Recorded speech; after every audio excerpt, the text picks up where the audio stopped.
Good morning.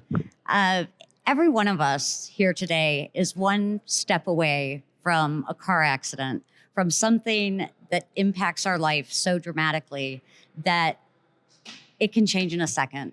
I'm one of those people that was just doing their job and a fluke accident happened at my work where a child became combative for a vaccine. I was working as a pediatric nurse and my life changed in a second with a traumatic brain injury. I was on over 60 different medications. I saw over 60 different providers.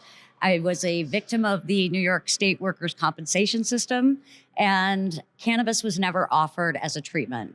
As a pediatric nurse, I was not aware that medical cannabis could help so many things. And this is where the stigma comes in.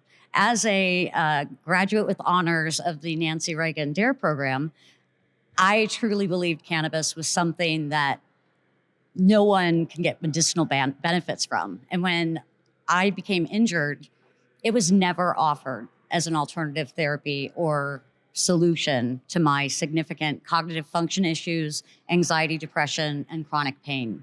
At the end of the day, I'm here to share the story of hope and give people options, because pharmaceuticals can have such a detrimental effect on so many different aspects of a person's well-being. And for me, the pharmaceuticals that I was put on, being on 16 different pills, literally jacked up my brain chemistry so significantly that I was suicidal. I found cannabis by accident as I was contemplating taking my life in Las Vegas, and a mobile billboard came driving by advertising, "Get your medical marijuana card in Nevada today." That billboard I laughed at. Then it came by a second time. Everything in our life happens for a reason.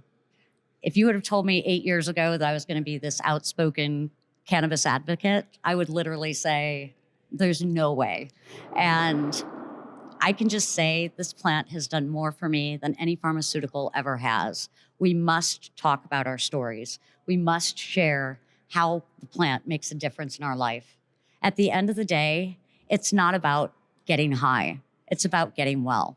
And I hope that this message is received so well and people really start to share their stories and their journeys, because at the end of the day, that's what's going to change hearts, minds, and lives. Thank you so much.